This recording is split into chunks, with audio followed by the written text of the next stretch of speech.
సంకటహార చతుర్థి పురస్కరించుకుని కరీంనగర్ నగరంలోని అశోక్ నగర్లో గల శ్రీ వాసవి కన్యకా పరమేశ్వరి మాత ఆలయం నందు ప్రధాన అర్చకులు ఫణిశర్మ బృందం ఆధ్వర్యంలో గణపతి భగవానునికి ప్రత్యేక పూజలు చేశారు. ప్రత్యేక పూజా కార్యక్రమాల అనంతరం ప్రతి నెల వాసవి ట్రస్ట్ ఆధ్వర్యంలో చేసే సేవా కార్యక్రమాలు చేపట్టారు. సుమారు 20 మంది అవసరార్థులకు ₹1,00,000 నగదును trust chairman Chittumalla Srinivas trust సభ్యుల చేతుల మీదుగా లబ్ధిదారులకు అందజేశారు. ఈ సందర్భంగా ఆలయ ట్రస్ట్ చైర్మన్ శ్రీనివాస్ మాట్లాడుతూ విద్య, వైద్యం, వివాహం, వివిధ సమస్యలతో వాసవి ట్రస్టుకు దరఖాస్తు చేసుకున్న వారిని పరిశీలన చేసి అత్యవసరం ఉన్న లబ్ధిదారులను గుర్తించి ప్రతి నెల ₹1,00,000 నగదును వితరణ చేస్తున్నామని, ఈ ట్రస్టులో 200 మంది సభ్యులు చేరి ప్రతి ఒక్కరూ నెలకు ₹500 చొప్పున ఏడాదికి ₹6,000 చెల్లిస్తున్నారని, దాతల సహకారంతో ₹1,00,000 నగదు కార్యక్రమాన్ని నిర్విరామంగా కొనసాగిస్తున్నామని, ఈ అవకాశం కల్పించిన గణపతి భగవానుని మాతా కన్యాకా పరమేశ్వరి ఆశీస్సులు ఎల్లప్పుడూ ఉండాలని వారు ఆకాంక్షించారు.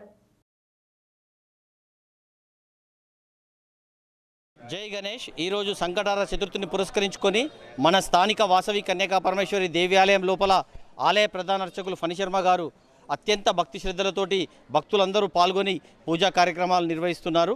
మరి ఈరోజు దాదాపు 1,500 మంది భక్తులకు మహాప్రసాదాన్ని వాసవి ట్రస్ట్ ఆధ్వర్యం లోపల అన్నప్రసాదాన్ని ఏర్పాటు చేయడం జరిగింది. 9:54 చంద్రదర్శనం తర్వాత మహాప్రసాద వితరణ కార్యక్రమం జరుగుతుంది.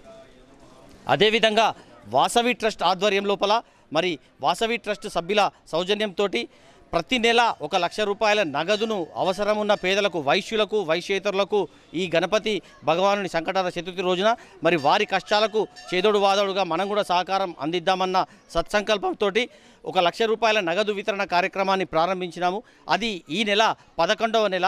ఈ 11వ నెల ₹11,00,000 నగదు వితరణ కార్యక్రమాన్ని లబ్ధిదారులకు మరి వారు పెట్టుకున్న అప్లికేషన్ నుంచి మా కమిటీ సభ్యుల ద్వారా వారిని ఎన్నుకొని అదేవిధంగా మరి దాతల చేతుల మీదుగానే వారికి నగదు వితరణ కార్యక్రమాన్ని చేపట్టాం. 11వ నెల కూడా ఆ గణపతి భగవాన్ ఆశీస్సులతోటి, వాసవి మాత ఆశీస్సులతోటి మరి నిరాటంకంగా ఈ 11వ నెల కూడా ₹1,00,000 నగదు వితరణ కార్యక్రమం జరిగింది.